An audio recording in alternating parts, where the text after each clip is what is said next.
Pour écouter cette session en français, veuillez cliquer en bas de votre écran sur l'onglet Interprétation et sélectionner le drapeau français. Hello, bonjour. Habari za leo. On behalf of ICLEI Africa, the Africa Center for Cities, Our Future Cities, Surge Africa and the Red Cross Crescent Climate Center, We are delighted to welcome you to the Rise Africa 2023 Action Festival. Rise Africa is a platform that brings together thinkers, doers, and enablers to inspire action for sustainable cities. This is the third edition of our virtual festival. it brings together insights, practices, and visions from across the continent. This year's theme is The Cities We Want. the cities we want. the cities we want. The cities we want. This mirrors the African Union 2063 Agenda vision, the Africa we want. It is a wonderful Pan-African call for transformative change. However, the agenda does not adequately embrace urbanization as a potential positive force for improving prosperity, inclusivity, and environmental well-being on the continent. We need more emphasis on the role of cities and local action. And this festival aims to provide inputs into this agenda. The cities we have are Expanding, incomplete, inventive, contested, facing impending crisis, yet brimming with potential. The cities we want are people-centered, Safe and healthy. beacons of culture, unflinchingly modern. And adapting to change and leading global innovation. We'll make these cities through Experimenting, learning collaborating, and amplifying the everyday actions of people who are shaping their cities. The festival invites you to embrace different ways of knowing, It invites you to forge new partnerships, Experiment with new concepts and ideas. to seek ways to bridge science, business, policy, and the arts. Together, let's enter this space in the spirit of poetic possibilities.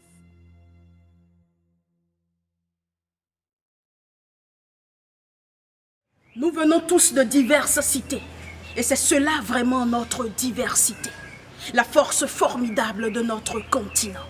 Et pourtant, nous marchons encore sur des routes fragiles. Comment construire notre Afrique avec ce terme malhabile, cette allure galvaudée loin des initiatives qui pourraient de nos villes faire une place active? Et que dire? Que dire à présent de notre gestion, de l'eau que l'on gaspille parfois sans concession, des ordures recyclables mais jamais recyclées, de ces paysages admirables mais bien souvent trop gâchés? L'histoire rappelle que c'est l'Afrique qui nous rassemble et que pour la construire, il faut agir ensemble. Moi, je veux une révolution de nos villes. Je les veux plus vertes et je veux de l'accueil des cités merveilleuses. Et puis, bon pied, bon œil, au gré de leurs histoires sur les pas d'une histoire. Car nos villes, c'est l'aventure. Nos villes sont nos miroirs. Pour l'urbanisme intelligent, nos villes nous appellent et nous interpellent pour l'action maintenant.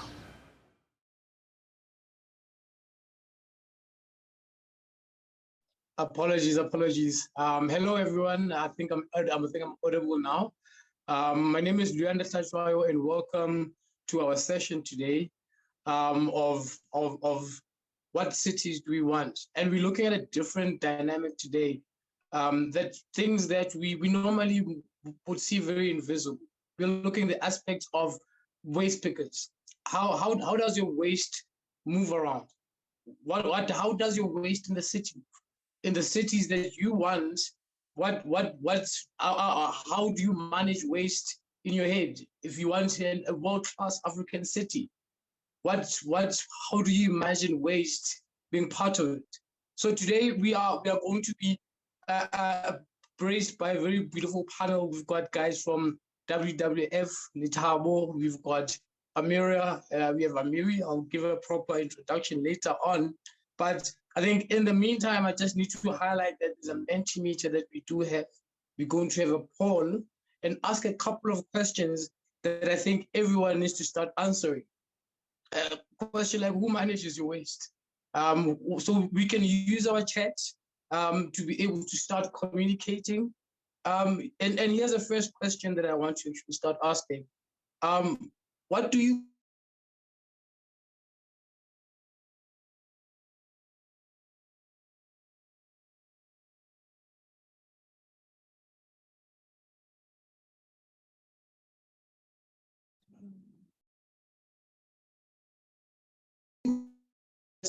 open market? There's areas where there's no proper municipal services, and there's areas where there's proper separation at source. But in most cases in Africa, there's a very invisible sector of the informal economy that keeps collecting all the waste that we are disposing and find ways of making value out of it. I think it's a model that. Luyanda, I just want to pause you there. We lost you for a moment, and I'm wondering if it may not be valuable to switch off your video, and if you could repeat your last point, just to save bandwidth. Thank you, Luyanda. Can you hear me much better now? Yes, we can. Yes, thank you. So I was saying we do have a Mentimeter. You can find the session on the browser, or you can alternatively click on the chat, and you can find some of the activities on this poll. I have the first question that we're going to have. What are waste pickers? Who are they? Who collects your waste? What do you call them in your city, in your community? We call them in different names. I think that is the first question that we need to post. Let's all participate. This is going to be very active. We're not going to be just talking, but we're going to be bouncing ideas around. And we're going to start with a very interesting talk with Letabo. But before we actually do that, can we just quickly run to a video that will give us more context on these people that we're talking about.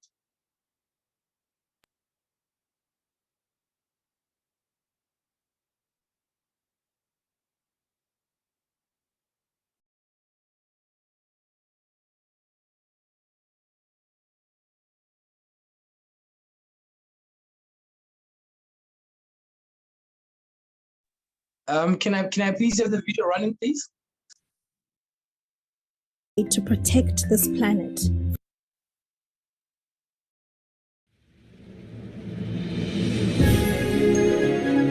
My name is Tando. I work every day to protect this planet for the future. I do it for my kids, thinking about the life I want them to lead. I also do it for my broader family, to put food on the table, to send money back to my mother, to get the children to school. I am part of a big team. There are at least 60,000 of us in South Africa. Great men and women who are committed to this work too. Even though less than 10% of South African residents actively recycle, we help them to get it done. We keep 1.5 million tons of recyclable material from ending up in the landfills. We save taxpayers about 749 million per year and help to contribute 712 million to the economy. When you hear all of this, you might think that you don't know me, but you do. We are reclaimers who salvage recyclable and reusable materials from your trash. You can join us and in small practical ways make a better world for the future together. Start by talking with your neighbors and get them on board with a plan to get your neighborhood contributing to the change. Introduce yourself to the reclaimers who collect from you.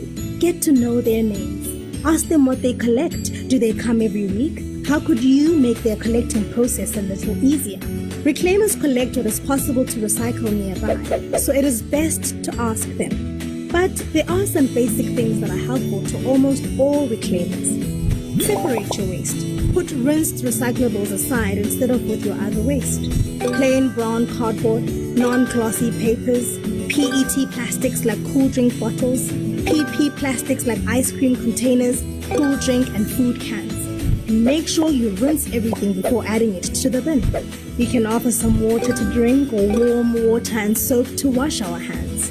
You can also connect with the African Reclaimers Organization through Facebook, Twitter, and Instagram. Ask us to come speak to your community to share the work we do. support our campaigns. And if you need some additional help with reclaimers in your neighborhood, you can get in touch and we will help you.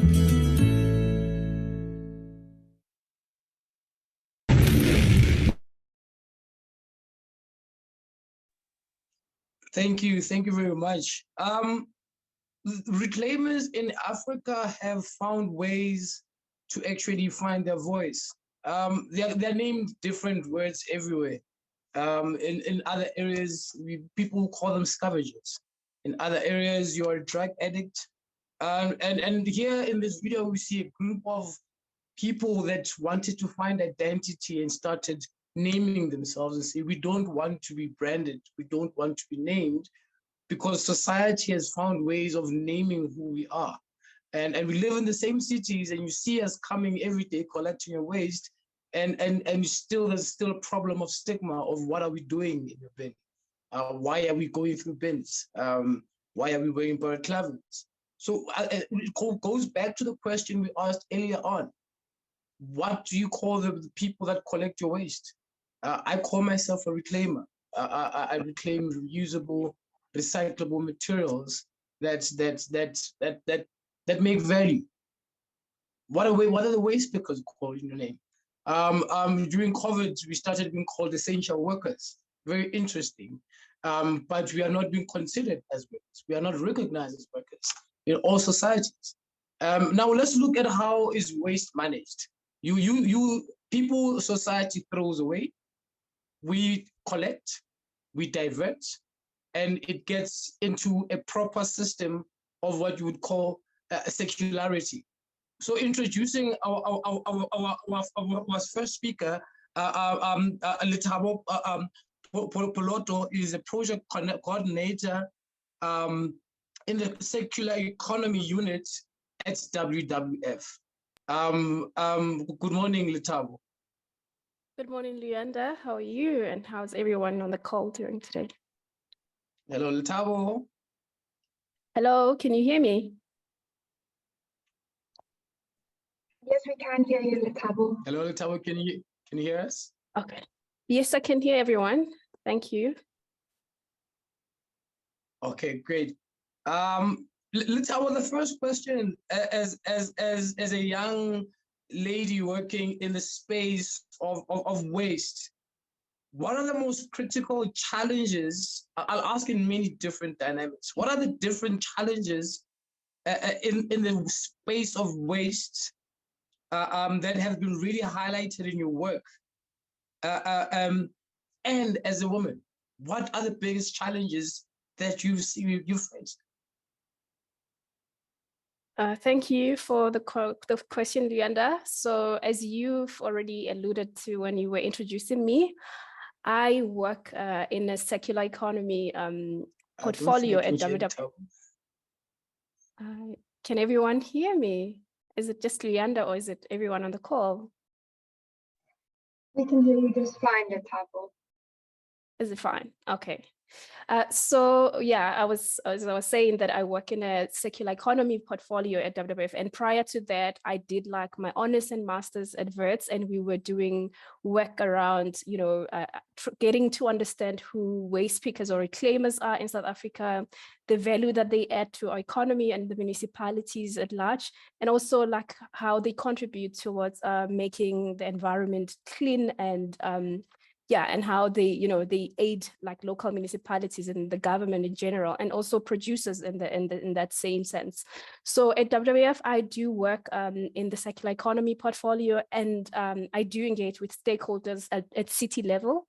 And I could say that taking that circular economy analogy or the approach throughout the whole system, so looking from upstream to midstream and to where the waste pickers are working downstream, I would say that there is like a myriad of challenges across board. And one thing that I've realized that we need to start, investing more in is working like in more a collaborative manner, and also like looking at the problem of waste like from a holistic way. So not just at the end of life where waste pickers are working, but also looking upstream at how can we design these products that end up as waste better, and also creating or producing more materials that when they get to the end of the value chain, waste pickers are able to collect and sell to make a livelihood out of that.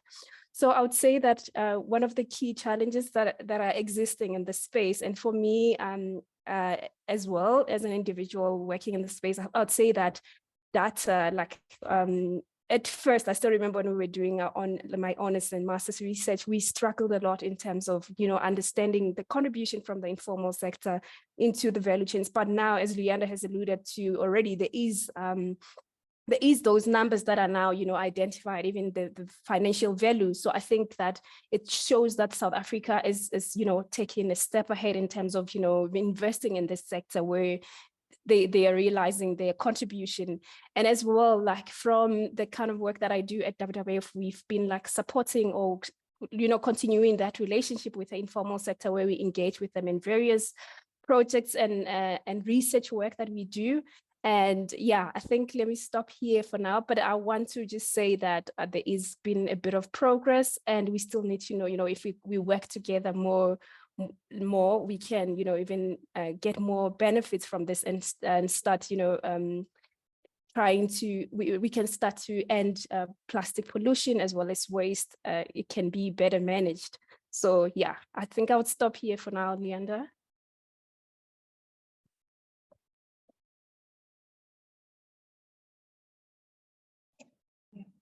Unfortunately, we've lost Leander for now. We could not hear Letawa's presentation, but no worries. While we wait for him to rejoin the session, we'll go ahead. Just a reminder, if you have any questions or inputs to share with the audience, please do share them with our panelists. Please do share them in the chat.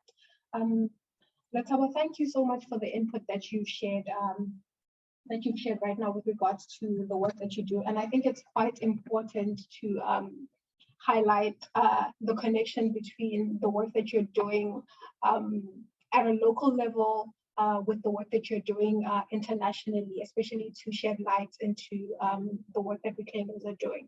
And perhaps what we can then ask you is how you make those connections stronger and how you amplify the voices of waste pickers when engaging on platforms such as perhaps Rise Africa, but also other platforms that WWF engages with. Examples being the work that you're doing with regards to plastics waste. Okay, so I would say that first of all, as WWF, we have like this, it's called environmental and social safeguards framework that we work around. So it includes all our work in all the other areas. But this also, I mean, it's one tool that makes us, take into consideration the social, environmental, and economic risks that, come up in the spaces that we work, and to be very mindful of all the stakeholders that are involved in this kind of spaces. So drawing upon that framework, we've realized also that the issue of social justice as well as environmental challenges, which our organization is trying to address, are very inseparable. So you can never say you're doing biodiversity work without considering the stakeholders, even the invisible ones in most cases.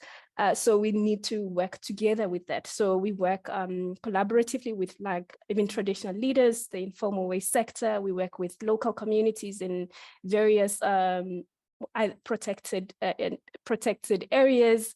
So we do go out there and try to engage at that level. And also like in more formal platforms, I would say, for instance, currently we're working we're very much involved in the plastics treaty negotiations.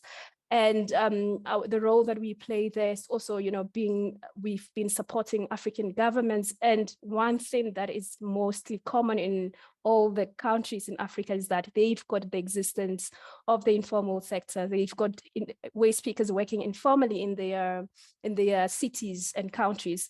So what we've been doing there as WWF is that we are we're working together with some of the colleagues that are on the call today, Amira, with the Alliance, the International Alliance for Waste Pickers, and also in South Africa, we're working with ARO and SALPA. So we've been engaging with them and also looking into how we can support. I still remember last year, between 2021 and 2022, we supported waste speakers in Cape Town with Arrow in terms of, supporting them organize from the ground. And Arrow played a very big role in that, because they understand more the problems on the ground. So ourselves as WWF, we just walked into that space and supported technically and financially.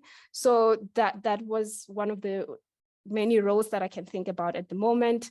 And also in the treaty space, we are working with them in terms of the South African and Kenyan governments have launched this Just Transition Initiative, which is going to be an initiative that looks into the issues of social justice, as well as, decent work and protection of livelihoods in the transition towards a circular economy, or in the fight to end plastic pollution and waste.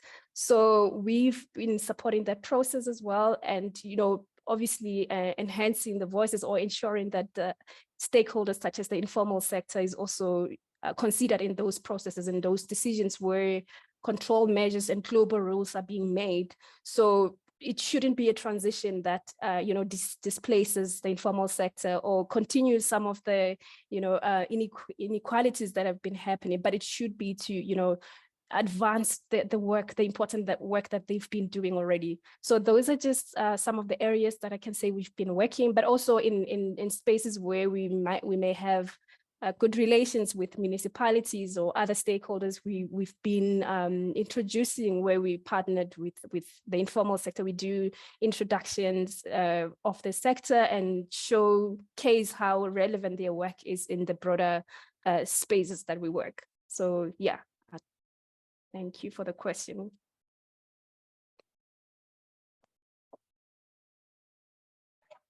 Thank you so much, Letabo. And I think you raised quite an important dynamic there when you talk about how you ensure that we are facilitating, especially in the work that organizations like yours are doing, that we are facilitating a just and inclusive transition to sustainable cities, to circular cities. And quite important there is what you were mentioning, which is that we cannot have a transition if key stakeholders such as reclaimers are not integrated into the discussions, into the decision-making fora that are hosted. And I appreciate you sharing the ways in which your organization is doing it, and how you continue to stay rooted in the ground, in what is taking place on the ground, engaging with all stakeholders that are playing a key and important role to transitioning to more sustainable cities. And perhaps if you would share, are there any insights that are coming out from the work that you're doing in terms of results that are showcasing that we are actually transitioning in a inclusive and fair manner, and ensuring that the voices of, for example, reclaimers are incorporated into decision-making platform? I know you started talking about that, but are there examples that you could share where such has taken place? Okay, thank you for that. I do not want to speak on behalf of the informal sector, for instance, but I'm just gonna touch base on a few highlights from the recent engagements and seeing what is able to happen in this space. So for instance, in the right now in the global treaty negotiation space, they are headed into INC2, that is the International Negotiating Committee meeting, which is I think they are going to be having 4 or 5 of them until the treaty has been fully developed. And from the very first one, I think with regards to mobilization from the ground, the International Alliance of Waste Speakers has done a lot of work, but also we've been engaging from, for instance, in South Africa with the government of South Africa regarding the role of the informal sector in the space. And there has been possibilities, or it has been possible that the sector is very much represented in those conversations at a global level. So, and I think that is why a Just Transition Initiative has been able to come about. I think Luyanda is also and Amira are going to be attending the second INC in Paris right now. And these are the stakeholders that are holding high the role, because the other thing that we do is that we do not like speaking on behalf of the reclaimers, because we've learned so much from them, and we believe that they are very much capable of speaking on behalf of themselves. They understand better what what they do. So I'm very much happy and very pleased to see that they are going to, you know, continue engaging in those spaces. And for me, I take that as a big success. And then as well as also in regards to other success areas on the ground in terms of the work that we're doing with them, is that, you know, supporting the organization of the informal sector on the ground. I mean, we've got so many of them in our cities that are doing various work. And in some cities, they are organized, in some they're not. And as our organization, for instance, as I've mentioned, we've conducted a project last year around supporting them to organize in Cape Town. And we are seeing recently that after that project has happened, there's still, you know, continuation between the informal sector, that side, as well as, you know, various parties or stakeholders that are present in the space. So I would say that are some of the things that are happening that are very positive in terms of the work that Waste Pickers is doing, and also, like, I would say, the kind of vision that we might have, we may have as WWF in terms of supporting their work. And yeah, and I think there is a whole lot that I can mention, especially since you know, the waste picker integration guideline in South Africa, which is being looked up as from like various countries. They are looking at South Africa in terms of we've done so much. We already have legislation that speaks about waste pickers, and various countries are looking at how they could, you know, draw from South Africa for those very interesting lessons that can be adopted for their local context and, you know, enhance their local cities in terms of addressing waste management. So I'd say from both my personal experience in terms of academic background, as well as the formal work that I'm doing at WWF, engaging in the space, I'd say those are very more recent and key highlights in the space. And that's the kind of progress that I think we can make if we collaborate with other stakeholders as well that are on the call. And yeah, thank you for the question. Thank you so much, Lethabo.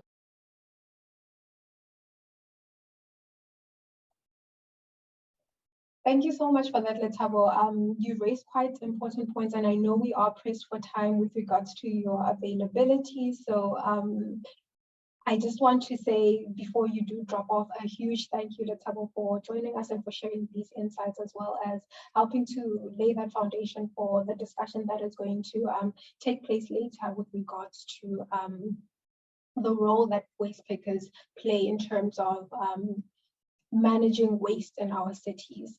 And most importantly, I think what you've highlighted for our discussion today is there is an important role that various organizations and stakeholders play in terms of facilitating the connections across the globe, across the city level, across communities. But what is most important is ensuring that the voices of waste pickers are amplified and are prioritized. And at that, I would like to quickly check if Luyanda is back with us. Perhaps he might have one or two words to share, but if not, we can then move on to the next component of our discussion. Before we do move on, I would just like to go back to what we started off our discussion with, especially because Lethabo started touching on this quite clearly, which is we need to ensure that the work that is being done as organizations that play an intermediary role is actually facilitating the empowerment of waste pickers in these various platforms that we host. And the question that was asked earlier by Luyanda was quite important, which was, what are waste pickers called in the communities that you in the communities that you live in, the spaces that you work in as well. And that is important because although we might not have heard him sharing this is important because it speaks to, again, dignifying the work that that waste pickers play. And we had an interesting discussion as we were preparing for this session, which I would like to share on behalf of Leander in his absence, which was the importance of the insights that have come through from the work that he's been doing at Arrow. Something that he noted quite early on, which only came up after we had set up the title for today's session, which is Waste Pickers Tracking the City. We had quite an interesting discussion that delved into, well, we should be calling waste pickers reclaimers. And that came from insights that have come from his work and the nuance that comes from that. When we speak about reclaimers, we're talking about the importance of the role that they play in reclaiming waste that is lost in our cities. So just to highlight some of the words that came up from the discussion from the Mentimeter that we shared earlier, there's sanitation workers, there's reclaimers, there's Yarrow Boy. Unfortunately, there's one that says poor, and it would be interesting to get insights into that input. There's essential workers, there's collectors, there's wastepreneurs, which is quite an interesting one. There's waste, there's homeless, and there's my baller. I hope I've said that one correctly because I'm unfamiliar with it. But just a reminder that we do want to connect insights into terminology across the continent. And for those that are joining us from not an African city or an African country, to please share what waste pickers are called in the city that you live in. So just a reminder that is, you can go to menti.com and then type in about 3 responses that share what waste pickers are called in your city. And towards the end of today's session, we will go back to this point and just share further insights that have come through. Just to quickly take a point that was shared by Vuyani Zuma in the chat, the state of the waste report says only 10% of waste is diverted from the landfill sites in South Africa. And he's asking how we can improve the diversion of waste streams from the landfill and to promote the separation of waste at source for the housing. This is one that we will keep for our jump into a video that now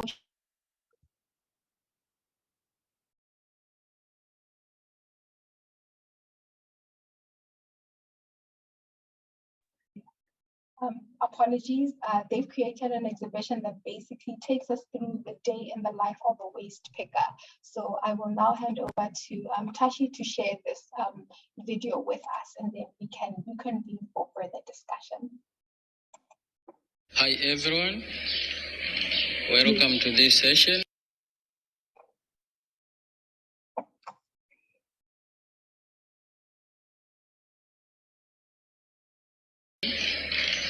My name is Wilhad Shishkai, a Zero Waste Project Coordinator working for Nipe Fagio in Dar es Salaam, Tanzania. Just to brief you about Nipe Fagio, Nipe Fagio is an NGO founded in 2013. Nipe Fagio exists to drive systematic change in Tanzania and East Africa. Systematic problems requires systematic solutions that are socially inclusive, addresses historical social injustice, and are environmentally built and climate resilient. We work in a 3-pillar strategy, aligning data gathering, policy advocacy, and actions to achieve a systematic change. Coming back to this session, a visual tour about a day in the life of waste pickers. So I'll be taking you through a series of different pictures that shows how waste pickers interact with his working condition during his waste picking work. As you see in picture 1, that is Mbaraka Mwalami, or Mba, a waste picker who does his work in Buguruni at Ilala in Dar es Salaam, Tanzania. And as you see in the picture, that is his home environment. And every day when he wakes up, he needs to prepare something for eating before going to his waste picking work. In picture 2, Mba has already started his waste picking work very early in the morning. And you can see Mba uses a big sack as a temporary storage of all the collected recyclables before selling them to the middlemen. In picture 4, as you see, Mba is picking plastic bottles in the drainage, and that is the really environment where he used to pick all what he thinks has a value to the market. And normally he picks plastic bottles, metals, steel, and other valuable materials that has a market. And in picture 4, as you see, once Mba is satisfied with his collected recyclables,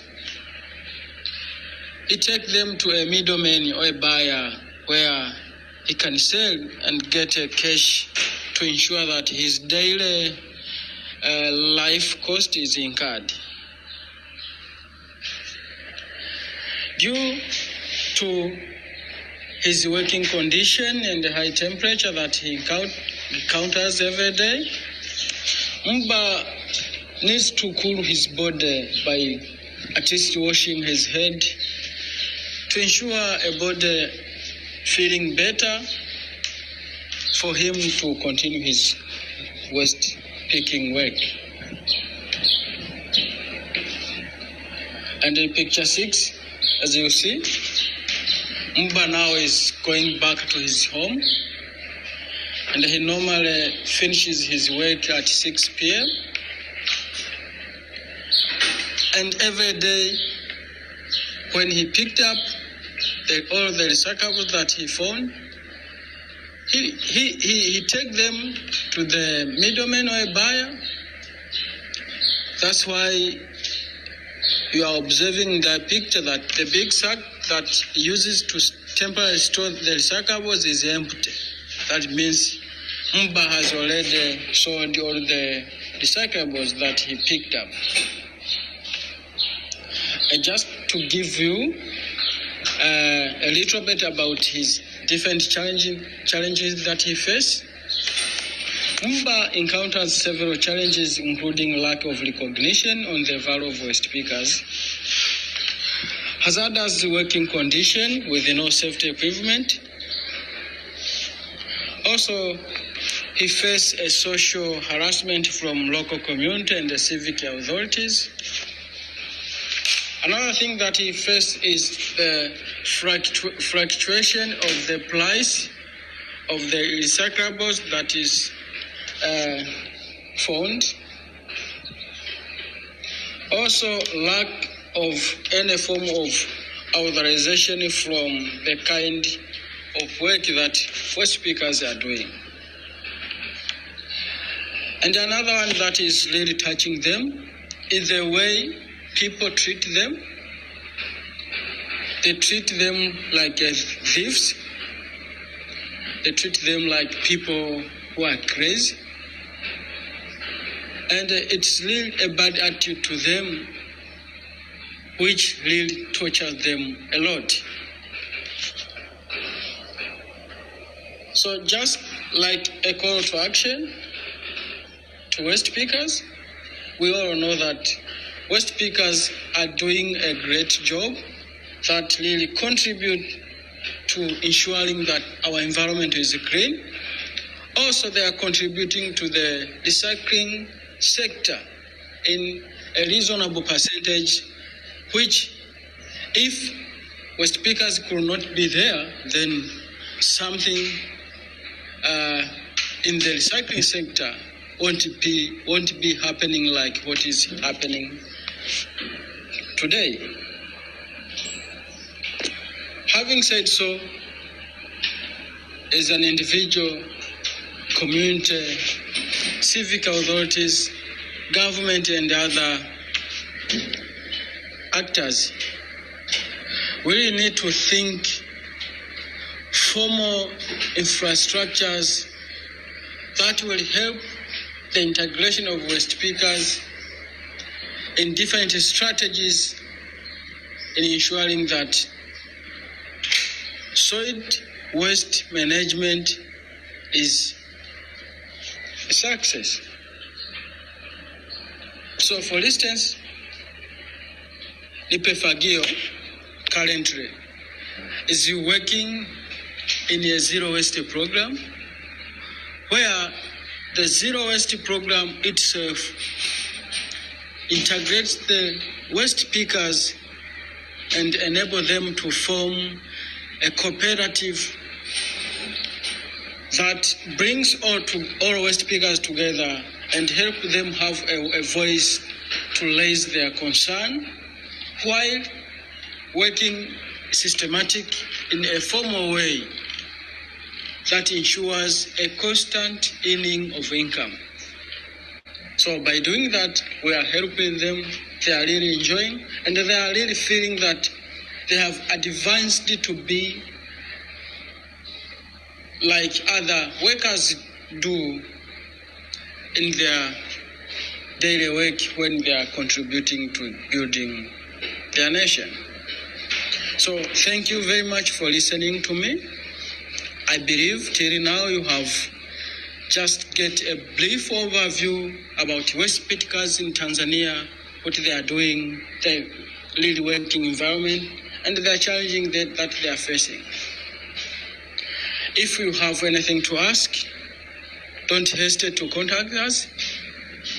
We'll be available to share more details and our experience on how we are working with the waste pickers. Once again, thank you very much. Have a good day.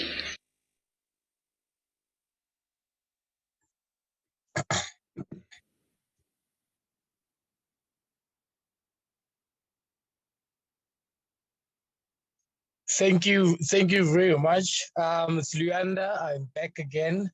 Unfortunately, I live in South Africa, in Johannesburg, where power is very expensive and we lose power anytime. So that was a very eye-opening video of a day of a life of a reclaim oil waste picker.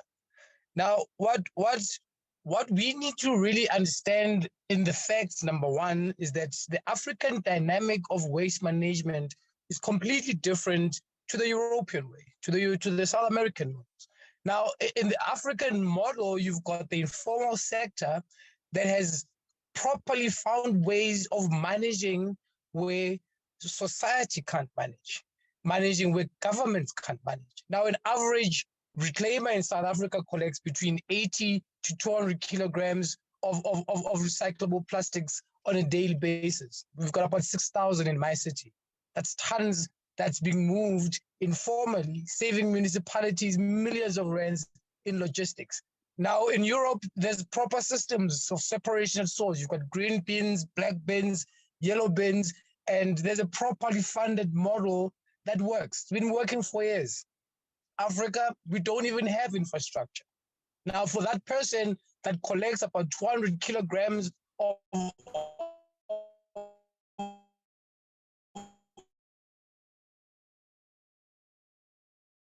plastic a day, where is he storing? It's put on people that are literally, they are the backbone of the recycling industry.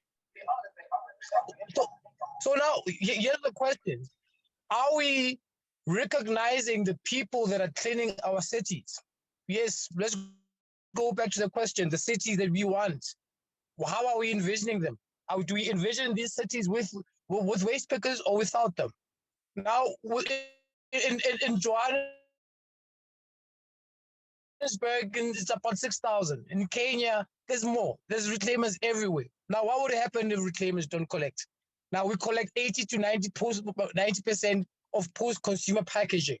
That's a lot of work that is being done without even end diesel costs, the amount of carbon emissions that are saved through that collection system. Now, when we're talking about circularity, are we including the informal sector that's doing most of the collection and cleaning our cities? Now, why are we doing it? It's not that we are homeless. It's not that we are criminals. It's just because we just want to be able to earn a living. And that's all that it is. Now, if you look at the two different chains, we've got the service chain, which municipalities and governments need to provide, of making sure that they service our communities by cleaning them. Most situations it's not working. And then you have the value chain that is receiving feedstock at the cheapest rate, cheap labor. So are we recognizing, are we acknowledging, do we even see the work that the informal sector is doing? This is leading to our next speaker, Amira.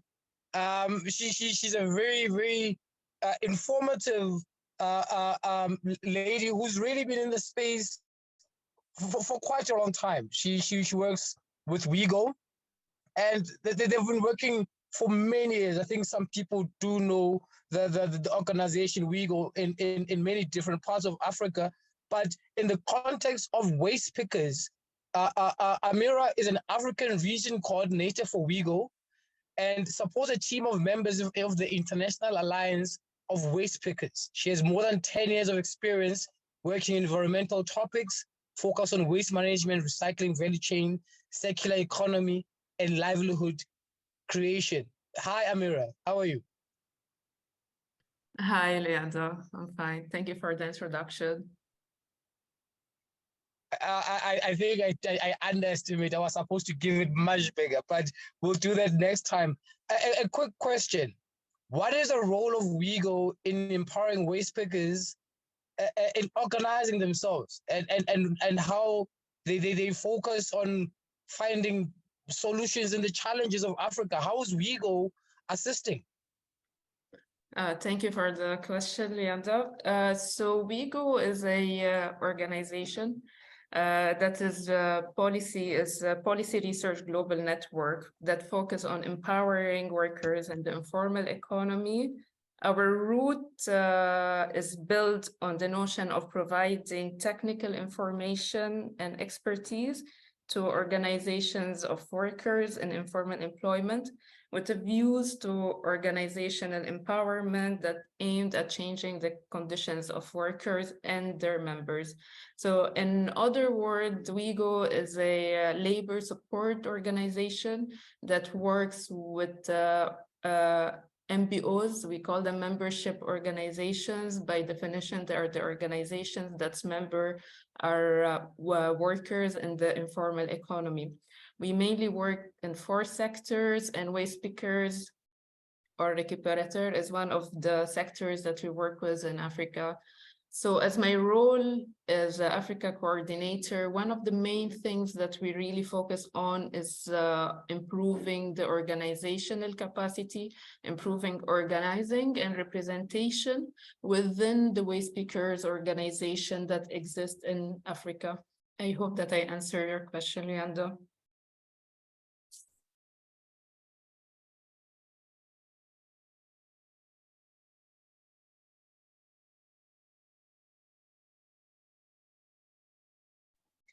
Leander, you might be muted.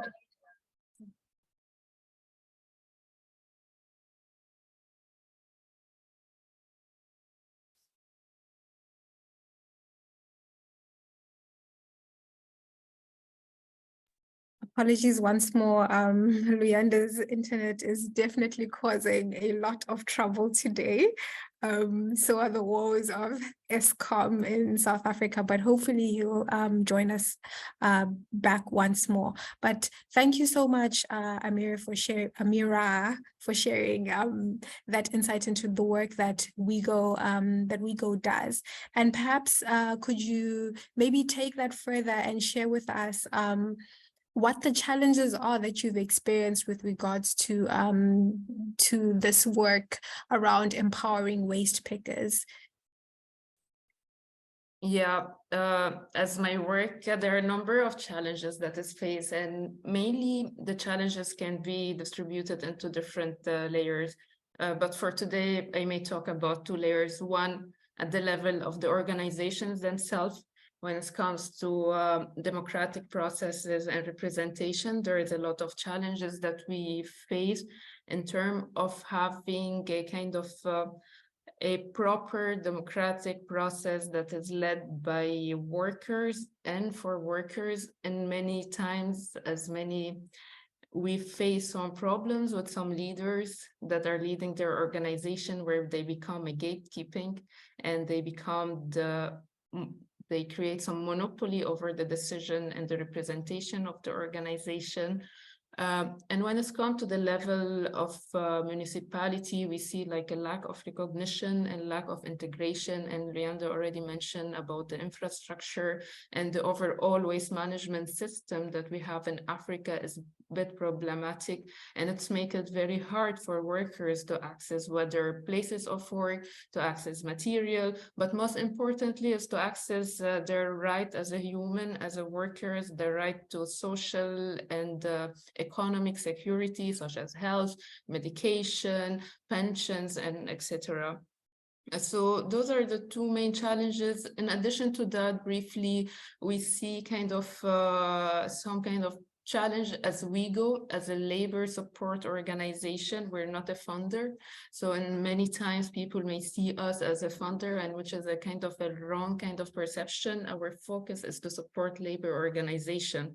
We may be able to now support one or two organizations, but the overall aim and the vision of the organization is to be this kind of a knowledge hub for organizations that they can refer to for whatsoever research or whatsoever policy and decision-making participation they may require. In addition to that, relationship with allies, it's very important that we build solidarity and relationship with different organizations like NGOs, trade unions, UN bodies, but then there are some nuances in the work, and especially when it's come to the representation. How do we make sure that waste speakers are represented in international forum or in national forum in a way that is democratic enough, in a way that it's fed by their member, and there is a kind of reporting back to the member. Those are kind of some challenges as well that we may face sometimes when we work with organization.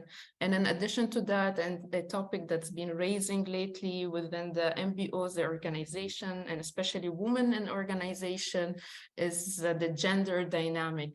And the gender dynamic, the level of work. So whenever women went to, for example, a woman waste speaker working on the landfill, what we've seen as many times, they have a limited access to the good materials and to the valuable materials, and they already left, they're always left with the materials that are less valuable. And this gender dynamic and power dynamic that we see at the landfill, that is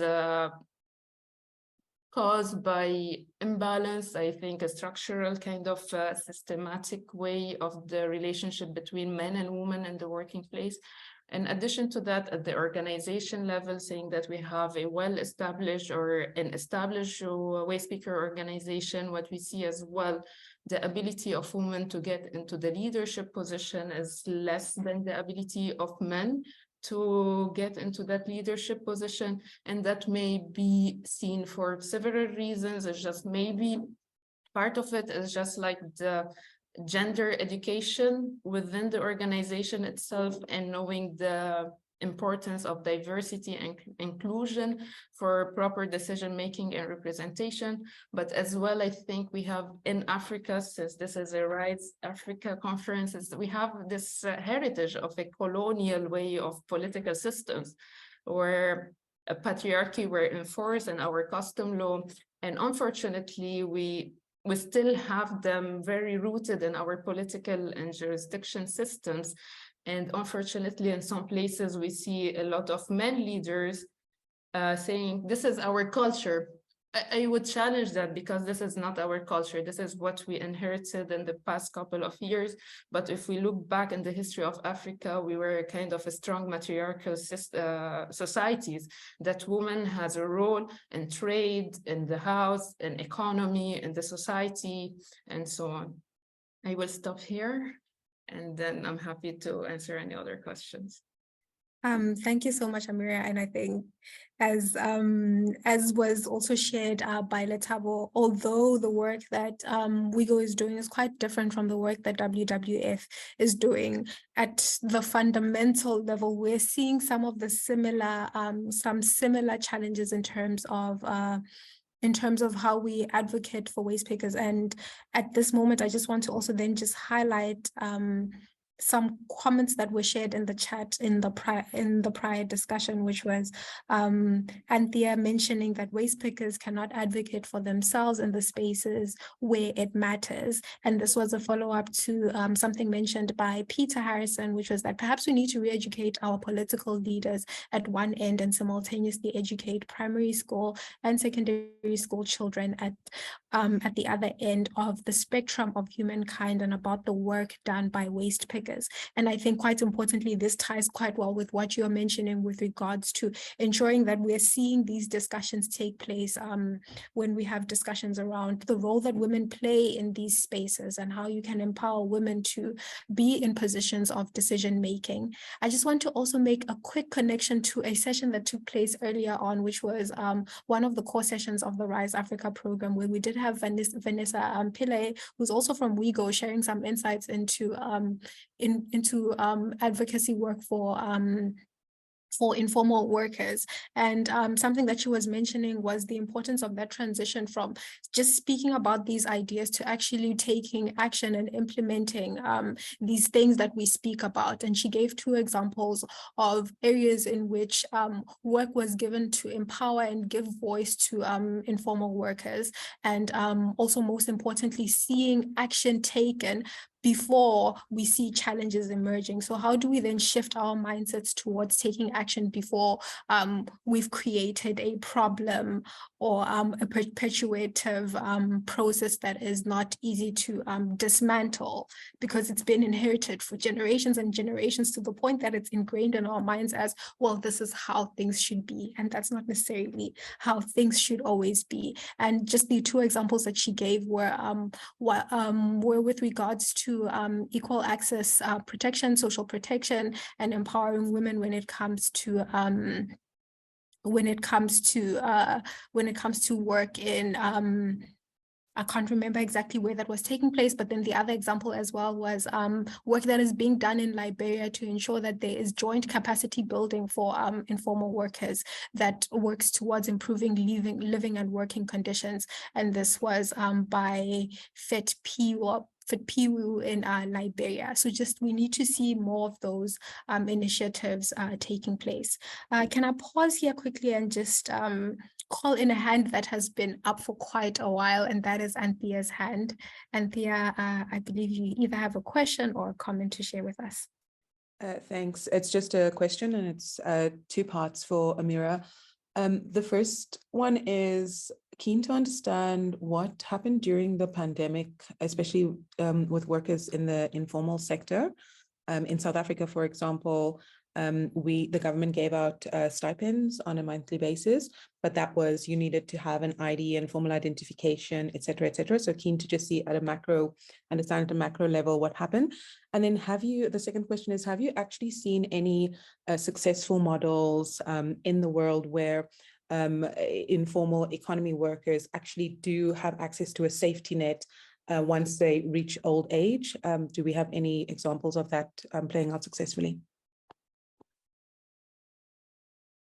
Thank you, Anthea. Thank you very much for the question. Just to make sure that I got your 2 questions. The first question is the macro level of how government responded to the COVID pandemic and how waste pickers were able or not to access those kind of safety nets that were, those kind of support that were given by the government. And the second question is about example from other countries that there is a kind of a model of a social protection that was giving to the waste pickers and workers in the informal economy. 100%.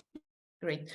So the first question, I think one of the, unfortunately, Leanda is not here, but I think we've seen in South Africa quite of a good model, but that was happening during the pandemic is that ARO, as an organized waste picker organization, were able to access and to gain the status of essential worker and a contributor to the distribution of support for the workers during the pandemic.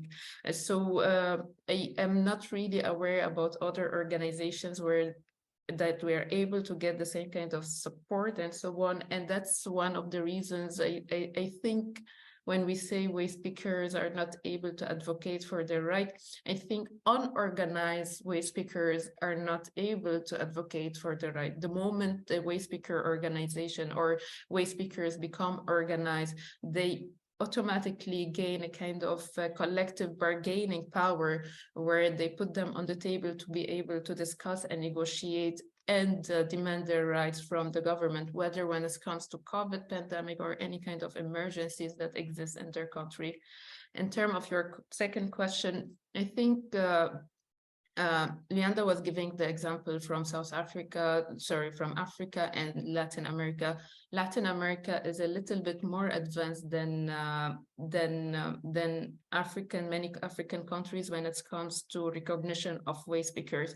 So we have examples from Brazil, and examples from Colombia, and example from Argentina, where waste pickers receive a monthly service fee from the government, not for the materials, or rather is for the labor that they do for reduction of the environmental hazards. So for Argentina, for example, each waste picker that is part of a waste picker organization in Argentina, the waste picker organization's name is FACIR, receive a service fee every month from the government. But how did this happen? It didn't happen overnight. It happened over a kind of a long time of mobilization and protests that took place on the street, where the government was obliged to listen to the waste picker and listen to their demand and implement their demand.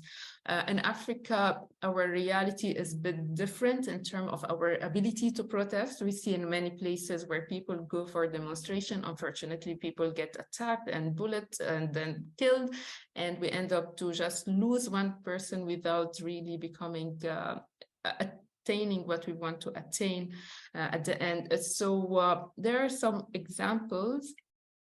Sorry, I just noticed that my interpretation, I'm not, okay. So there are some examples where this kind of action and waste pickers were able to attain social and political, social and economic rights, but it came at a cost, and the cost of it is the ability to organize and to mobilize and to build ally and to demonstrate in some places, and in other places is to be a kind of strong negotiator that's able to sit on the table with the government. Because as a waste picker and as part of the informal sector, when it's come to negotiation and collective bargaining, usually if we refer to the ILO kind of procedure, is a tripartite system, and usually the government, the employer, and employee. When it's come to the case of the waste picker, is the government and the informal sector that sit on the table and negotiate. And it's harder, but it's not impossible. I hope that I answer your question, Anthea, and I'm happy to share more resources if needed and connect you to some of the waste pickers organizations in Latin America to look into the model of the service fee that the waste picker receive in that part of the world. Yes. Thank you so much, Amira. And I see, Anthea, you've put in the chat that your question has been 100% responded to. So thank you so much for that question.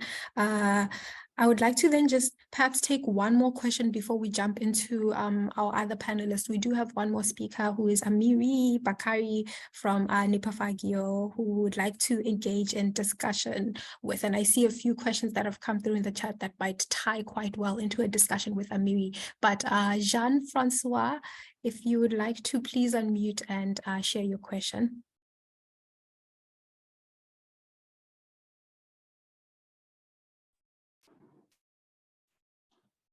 Bonjour, je suis Jean-François Capou de l'Institut de l'économie circulaire du district autonome d'Abidjan.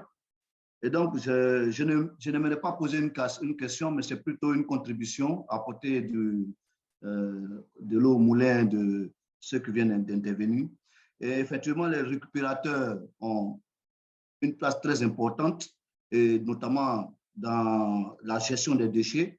Chez nous, en Côte d'Ivoire, surtout principalement à Abidjan, il y a des structures qui se sont bien organisées.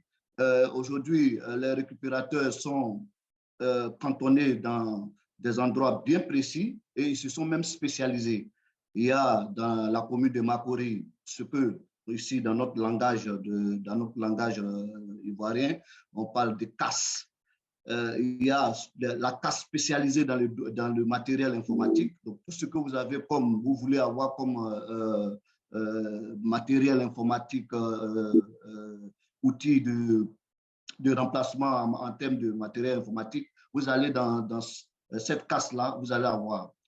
Il y a dans la commune d'Abobo, ça, ce sont les autorités qui les ont installées. La commune d'Abobo, il y a ce qu'on appelle la casse pour les automobiles. Tout ce que vous voulez comme pièces détachées, tout ce que vous voulez comme outils de récupération en termes d'auto, vous allez dans cette casse-là, vous les trouvez. Mais malheureusement, comme l'a dit tout à l'heure la précédente intervenante, c'est que ces personnes-là ne sont pas reconnues, ne sont pas organisées comme structure d'emploi. Et ça, en termes de prise en charge sociale, c'est un véritable problème. Et donc, c'était juste ma contribution. Merci.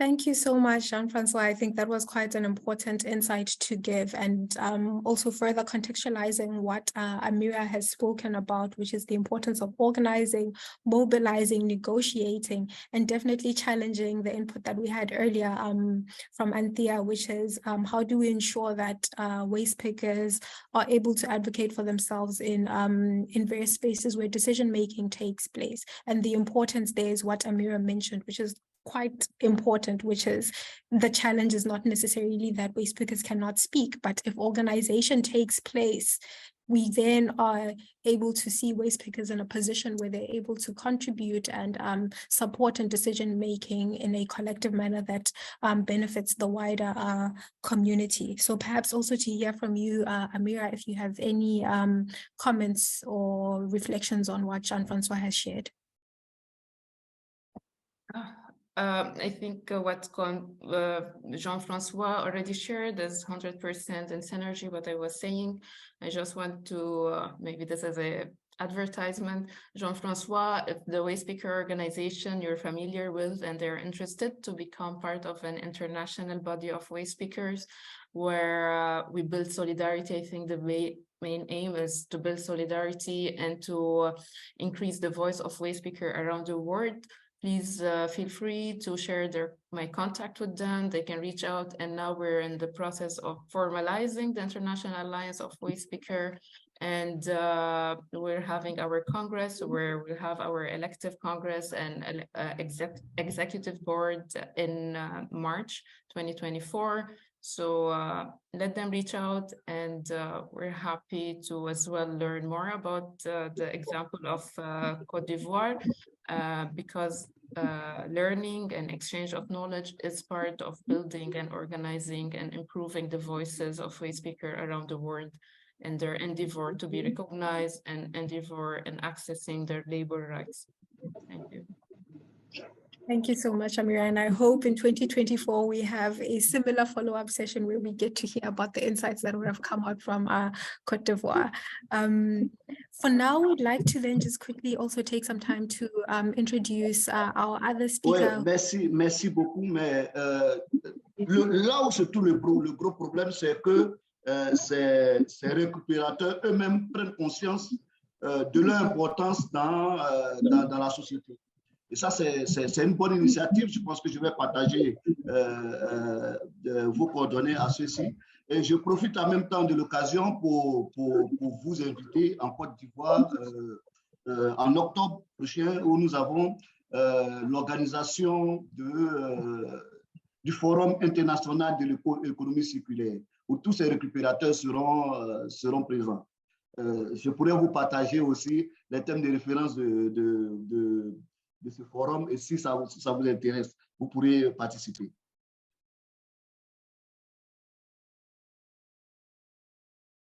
Yes, definitely. Thank you so much, Jean-Francois, for the invitation. Please do share the reference. If you do have a link, please incorporate it into the chat. And anyone who is interested or working in a similar space is able to also follow up with you with regards to that.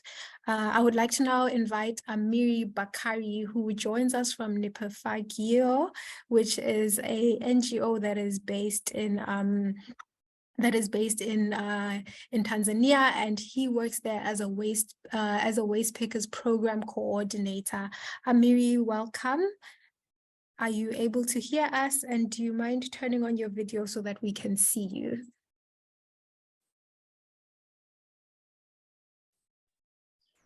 Okay. Hi everyone. Hello, Amiri. Yes, I can hear you. Okay, my name is Amiri Bakari. I'm program coordinator working for Nipefagio in Dar es Salaam, Tanzania. Okay, Nipefagio is an NGO founded in 2013. Nipefagio exists to drive systemic change in the environment and solid waste management sector in Tanzania and East Africa. Systemic problem requires system solutions that are social inclusive, address historical, social injustice, and their environmental build and climate resilience. So we as the NGO, we work in 3 pillars: strategy, data gathering, policy advocacy, and the systemic changes. Yeah. Thank you. Thank you so much, Amiri. Amiri, do you mind just sharing with us a little bit more about the work that you do at Nipefagio, particularly when it comes to coordinating work? We've heard from Amira as well as from Letabo around the importance of doing that work. So we'd like to hear from you if you could share some insights into how Nipefagio does coordination work and ensures that waste pickers within Dar es Salaam are empowered. Okay. Nipefagio play a critical role to support the waste pickers to ensure they are recognized, solely waste management sector. We like the place of to have a collective voice. Sorry, Amiri, before you carry on, could I just kindly ask if you are not speaking to, please do take note of your mute button so that it does not turn on and off so that we can hear our speakers clearly. Thank you, and you can go ahead, Amiri.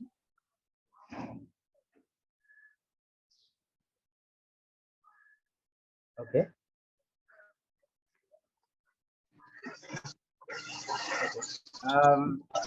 Nipefagio, we are play critical role to support the waste pickers to ensure they are recognized and respected and valued in the solid waste management sector. We are like their voice, and we need them to have a collective voice. Therefore, we have a different campaign and program that we are used to demonstrate our rules in supporting waste pickers. One of the campaign is Humanizing Waste Pickers campaign. Humanizing Waste Pickers campaign is a campaign aimed at raising the voice of waste pickers and valued to make sure their dignity is valued. It is carried out through the media, including traditional media, television, radio, and social media. Also, we are using billboards and newsletter to share knowledge and awareness of the waste picker, on the waste picker's work and the reason to be recognized. Also, we have community service day event. A community service day event is an event that we as an Nipefagio are providing education to waste pickers and community to break the gap between the community and waste picker. During this event, waste picker and community can access service like healthcare, sports, and more. And another program is a Global Waste Pickers program. I think everyone knows this. However, it is a global Waste Pickers Day for celebration Waste Pickers rules. This is essence of this day. The essence of this day to give them platform to discuss all issues they face and their way forward. For us in Pefagio on this day, we bring them together and discuss their challenges and opportunities for empower them, like forming Waste Pickers Association groups, but also in all efforts we do, we engage government and stakeholders to influence the formation of policies that recognize waste picker as a key player in the waste management sector. And also, we have a zero waste program. We implement the zero waste system in Tanzania. The model is a cooperative led, including waste pickers as a key implementer for sustainability. For instance, in Bonyopa, where zero waste model is implemented, more than 35 waste pickers are employed with a permanent secure job. And also for Arusha, we have there is a 20 waste pickers. So in this way, waste pickers are recognized and valued and respected because they have informal and also they have IDs. So that is what is Nepefagio we play in the West. Thank you. Thank you so much, Amiri, for sharing those insights into the work that Nepefagio is doing, but most importantly, for showing us or giving us examples of how coordination work is actually being done on the ground. I think what's been quite important about what you've shared with us is the importance of case studies and documenting these insights. Earlier on, we did play a video from Nepefagio, which was actually part of the Global Waste Pickers program, the celebration day that was held for Waste Pickers Day earlier this year. And we got to see the day in the life of a waste picker. And I believe that was one of the outputs that came out, or rather that was showcased on that day. And so to highlight that, it's important to share these stories and to document them and to give examples of, well, what is happening in Tanzania? How can it connect to the work that Jean-Pierre is doing in Cote d'Ivoire? What lessons can be shared? So it would be quite important to see, again, these connections and these platforms that are created to enable that learning and sharing that feeds back into, again, what Amira was talking about, which is the importance of organizing, mobilizing, negotiating, and empowering waste pickers to make these decisions. There was a comment in the chat that was shared by Paul Jones, and I just wanted to check if Paul Jones would be comfortable to give insight into what you've mentioned, mainly just because I think it's quite an interesting connection between what Amiri as well has presented with regards to his experience around what he sees in his neighborhood. What you've mentioned is around the difference between waste pickers who have created a livelihood for themselves versus waste pickers that are opportunists and doing it to fund an addiction on an ad hoc basis. But most importantly there, I think what I would like to focus on is more so just sharing insights into the different experiences that are shared in other contexts, but rather focusing more on how do we ensure that waste pickers, particularly those who are doing this as a livelihood and who very much contribute to the collection and management of waste in our cities, how do we then highlight those roles? Ronald Ragwasha then responded saying that waste picker registration platforms would be would be an opportunity to facilitate improved engagements with waste pickers. I think it touches on as well what Amiri was mentioning, which is the work that they're doing in terms of organizing. How do you ensure that waste pickers are recognized in the communities that they work in? How can we register waste pickers so that they are in some essence legitimized for the work that they do? I wonder whether there are any other comments or inputs that anyone in the audience would like to share.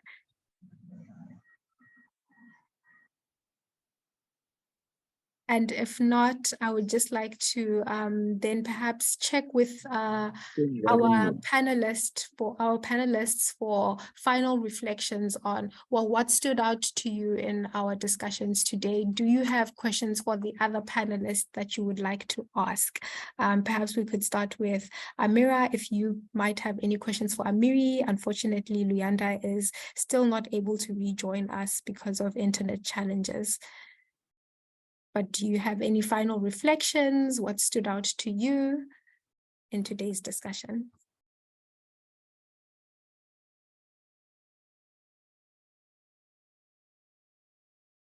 While we wait for Amira, perhaps could we ask Babale, who has a question for Amiri, to please come on board, and as soon as Babale's question has been asked, we'll then jump over to you, Amira. I see you're back with us.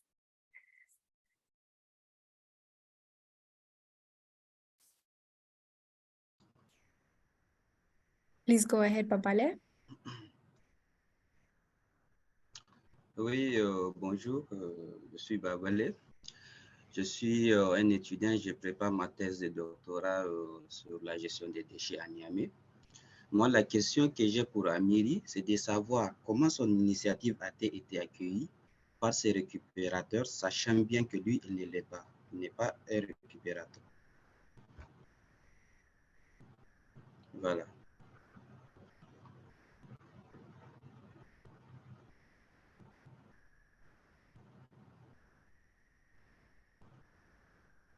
Amiri, could we check if you heard the question?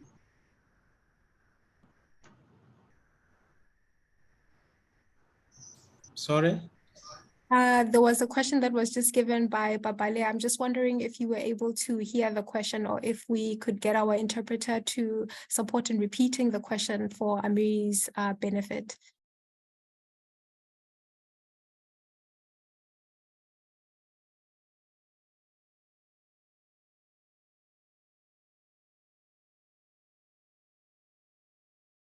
I think Amiri might have been listening through the main channel, so perhaps I will just repeat the question again, which is, Amiri, Babale would like to know how the waste pickers in your community have responded to the work that you're doing, given that you're not acting as a waste picker yourself. In this capacity, you are a coordinator. So how do you ensure that the waste pickers that you're working with trust the role that you're playing as a coordinator? Okay, thank you. Thank you for questions. We as a NIPE-FAGIO, most of the waste pickers in Tanzania, they need to respect it. So we as a NIPE-FAGIO, what rule we are praying to the waste picker is to make sure that they are being recognized and they get the respect. So that most of the waste pickers, they are happy to see us, they are engaged to the everything what we are doing, we as NIPE-FAGIO. So I think that is one of the things we engage with waste pickers. Thank you so much, Amiri, and I hope that answers your question, Babale. I see you're nodding, so all is good. We can then now get our final reflection, starting with Amira. What either stood out to you the most from today's discussion, or do you have a further question that you would like to ask other panelists? Please go ahead. Thank you, Jakudo. So I think just to bring back the conversation to the first slide that Leanda shared about how do we define waste pickers / reclaimers, I think the sector has its specificity from a country to a country, though we are in Africa as a whole. But then if we see the way, if we see like in South Africa, the definition or the reality of waste pickers is a bit different than that of what we've seen in West Africa.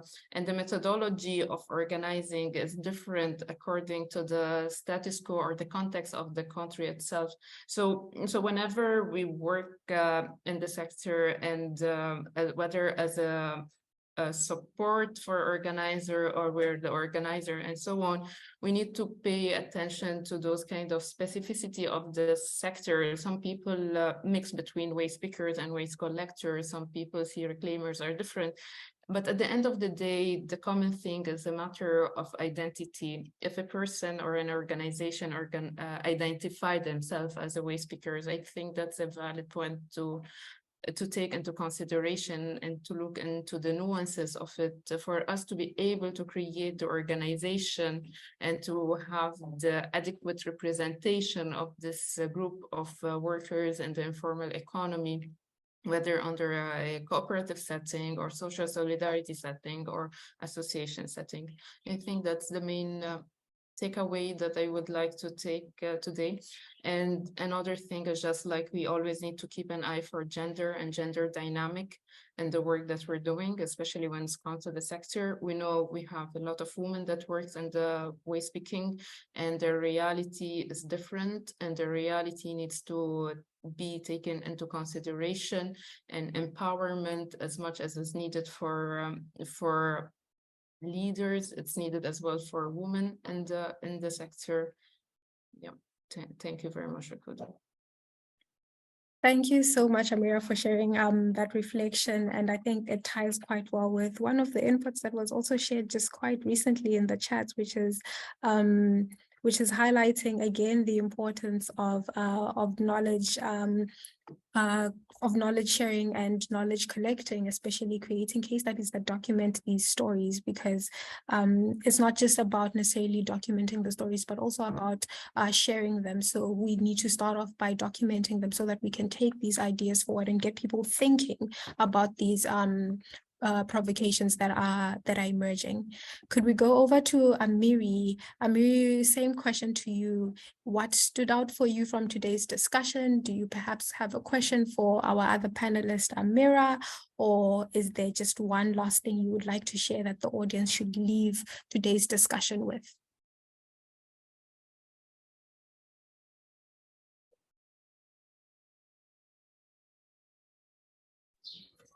Okay, I think I don't have questions, but I need to say this because we as an interfagio,